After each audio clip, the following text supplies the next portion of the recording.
提起无针松，估计很多人会用3个字来形容它：长难贵。即生长培育的时间长，种养的过程有点难。有前面2个因素，但是它的价格也比较贵。无针松有粗针、细针、小针及球针等几个品种。这一盆就是球针无针松，因类似于日本大阪产的无针松，故又被称为大阪松。现在我们种养的无针松，一般是细针和球针，也就是大阪松这2个品种，一般都是通过黑松嫁接的装。无针松相当于黑松比较难养，主要是它对环境和水分的要求比较高。无针松具有一定的耐旱性，但没有黑松强。在微湿润的土壤中，它的生长是最好的，但最怕积水、为烈日的暴晒，尤其是夏季高温天气。除此，无针松还有一个最突出的特征：喜微酸性的土壤。在碱性的土壤中生长，无针松的针叶会发黄，生长不良，抗性减弱，遇到外部的环境影响，容易产生枯萎。无针松种养不好，主要还是对它的习性了解不够透彻，尤其是每年的5至7月份，在天气状况变化比较大时，形成了无针松失枝枯干的多发期。造成无针松出现枯萎，主要有3个原因：一是5月的阴雨天，在南方大部分地区，5月的连续降雨，如盆养的无针松底口排水不畅，容易造成积水，产生烂根。主要的对象还是一些刚上盆不久的盆景，根生长发育不好，抵抗外部影响能力差。二是高温季节的连续降雨。在这个阶段，有时候我们会发现，好端端的盆景遇连续降雨之后，会出现突然失枝，甚至整树在短时间出现枯萎，而它的根并没出现腐烂。这种现象在无针松出现枯萎中是比较多的。产生的主要原因，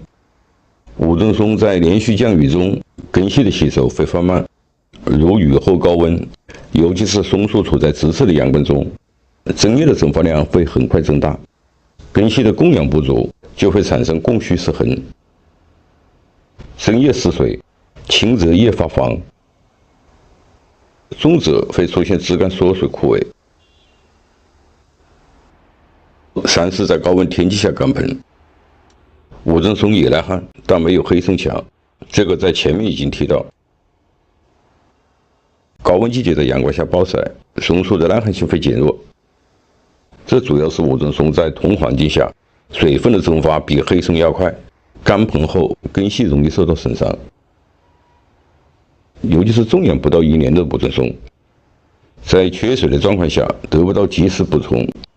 或补充时一次性大量浇水，像这种适得其反的操作，根吸收太慢，水多影响根系的呼吸，加上水土的温度差异大，会使根系停止吸收，加快它的枯萎。养好无针松有点难，难就难在养护中对水的管理。为此，提4个建议供大家参考。第一，种养无针松也包括其他松，要选择在冬季休眠期或者是早春进行，这样给松树一个充分的生长恢复时间，主要是根系的生长。根系生长发育前，吸收能力就会增强，松树的抗性和对环境的适应能力就会增强。第二，对松树的整形修剪也最好是在休眠期或早春进行，这样也会给造成伤害的枝条有一个充分的恢复时间，避免在高温季节流胶而使松树产生进一步伤害。在其他季节，最多是剪掉松树的枯枝和病枝。第三，用透气透水、含微酸性的土壤种养，像沙质土或者是颗粒土中掺腐叶土，腐叶土含微酸性，透气透水有利于松树的根系呼吸，避免产生积水。第四，在高温季节要适当的对松树进行遮阴，像这样把它们放在上层阳光下，增加养护场地的湿度，减少水分蒸发。